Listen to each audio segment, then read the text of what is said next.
नमस्ते, welcome to my channel. मैं doctor अंकुर खंडेलवाल आज एक इम्पोर्टेंट विषय पे बात करना चाहता हूँ।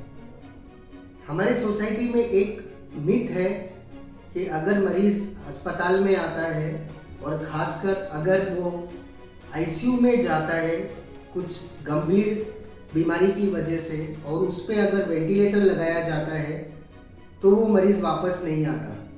ये धारणा हमारी सोसाइटी में है कि मरीज अगर वेंटिलेटर पे लग गया तो मरीज वापस नहीं आएगा।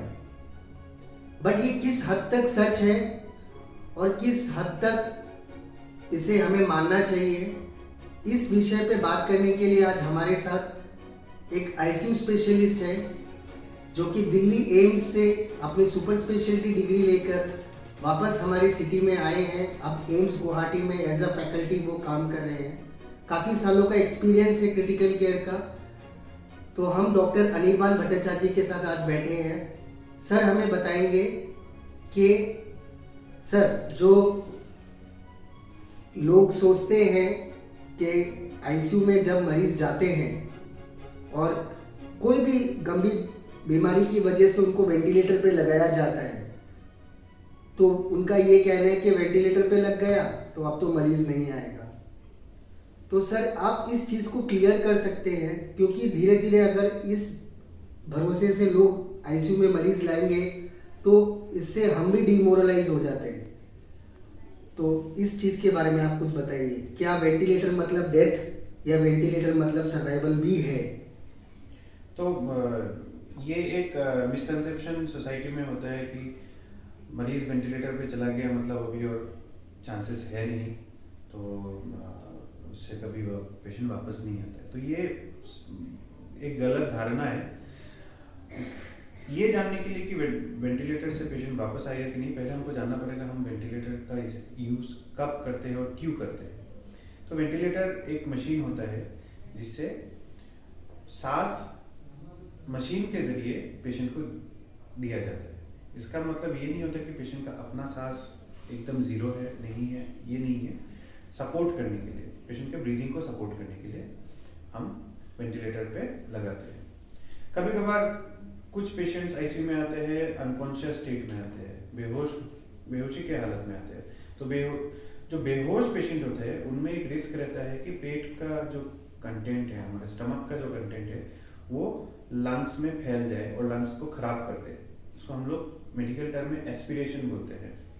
तो उसके वजह से पेशेंट का लंग्स खराब ना हो, उसके लिए भी हम कभी कभार पेशेंट को एक ट्यूब गले में डाल के वेंटिलेटर पे रखते हैं, उनको लंग्स को प्रोटेक्ट करने के लिए। तो ये दो कारण होता है पेशेंट की वेंटिलेटर रिक्वायरमेंट होने की। अब ये जानना बहुत इंपॉर्टेंट है कि वेंटिलेटर एक सपोर्टिव स्ट्रेटेजी है।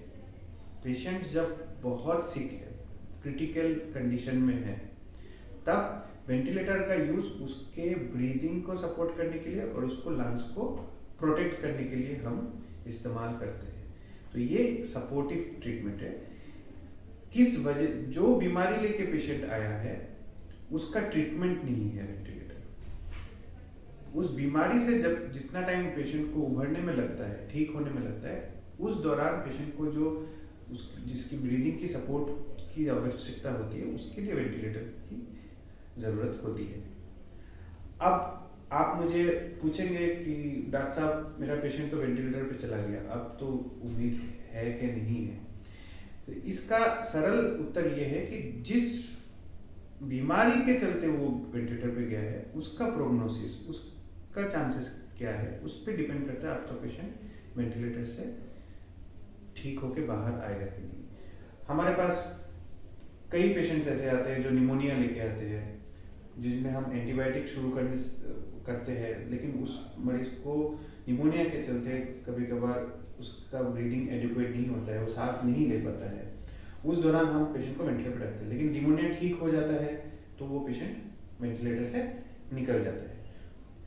कई पेशेंट ऐसे भी होते हैं जिनमें निमोनिया ठीक नहीं होता है या फिर ब्लड में इन्फेक्शन फैल जाता है और एंटीबायोटिक देने के बेस्ट एफर्ट करने के बाद भी उनका बीमारी ठीक नहीं होता है। उनमें पेशेंट वेंटिलेटर से वापस नहीं आते। तो एक ही फैक्टर है जो ये डिसाइड करता है कि आपका पेशेंट वेंटिलेटर से वापस आएगा कि नहीं, कि वो है वो बीमारी ठीक होने लायक बीमारी है, रिवर्सिबल बीमारी है या नहीं है।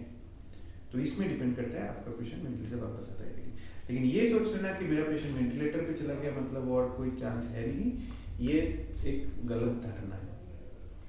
डॉक्टर साहब, मैंने भी अपने करियर में देखा कि कुछ मरीज 20 दिन वेंटिलेटर पे रहते हैं, कुछ दिन 30 दिन वेंटिलेटर पे रहते हैं और 30 दिन के बाहर भी वेंटिलेटर से बाहर आ जाते हैं।